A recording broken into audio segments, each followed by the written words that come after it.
ஹர ஹர சங்கர ஜய ஜய சங்கர ஹர ஹர சங்கர ஜய ஜய சங்கர. அந்த சம்பவம் ராமாயணத்தில் நடைபெறும் சமயம்.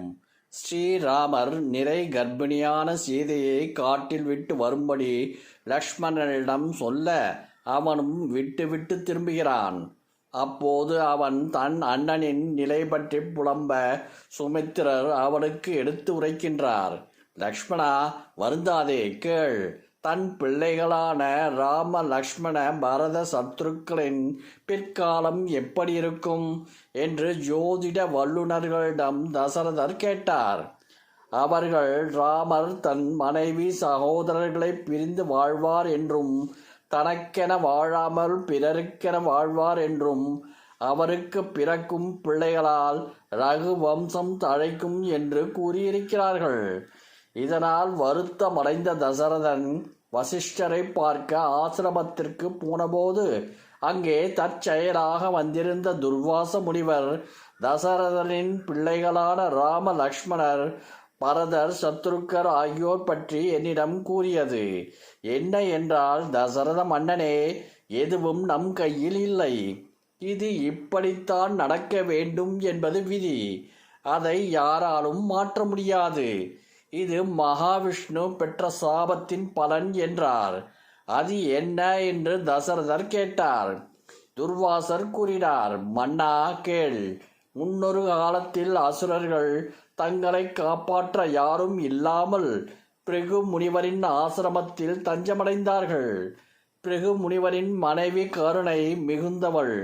அவளால் அசுரர்கள் பாதுகாக்கப்பட அசுரர்கள் அங்கே பயமில்லாமல் வாழத் தொடங்கினார்கள்.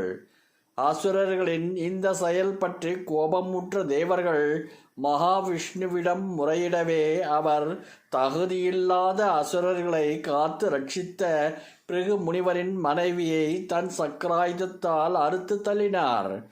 மகாவிஷ்ணுவின் இந்த செயலால் மனைவியை இழந்த முனிவர் மகாவிஷ்ணுவை பார்த்து கோபத்தினால் மதி இழந்து, நீங்கள் இந்த நியாயமும் இல்லாமல் என் மனைவியை கொன்றீர்கள்.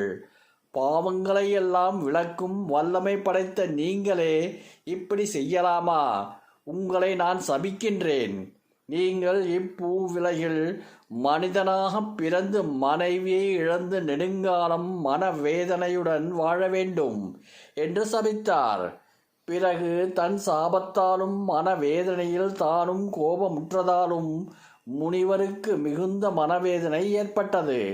அவர் வேதனையை கண்ட மகாவிஷ்ணு அவரை தேற்றி பூவுலக நன்மைக்காகத்தான் அவருடைய சாபத்தை தான் ஏற்பதாக கூறினார்.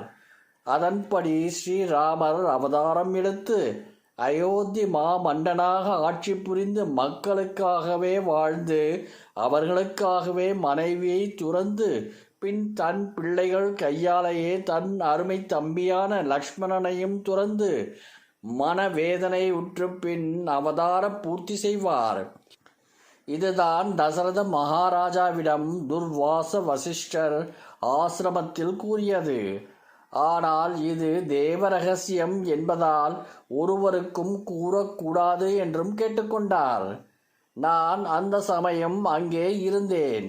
இத்தனை நாள் இது பற்றி பேசாமல் இருந்ததற்கு காரணம் இது இப்படித்தான் இருக்கும் என்று உனக்கு தெரிவிக்க வேண்டிய நேரம் வந்துவிட்டது. ஆகையால் வருந்தி பயனில்லை. மனதை தேற்றிக்கொள். கடவுளே ஆனாலும் பாவம் செய்பவன் தண்டிக்கப்படுவான். அவன் விதி அது. மனித குலம் இதை புரிந்து கொள்வதற்காகத்தான் ராம அவதாரம் ஏற்பட்டது என்றார். ஹர ஹர சங்கர ஜய ஜய சங்கர ஹர ஹர சங்கர ஜய ஜய சங்கர.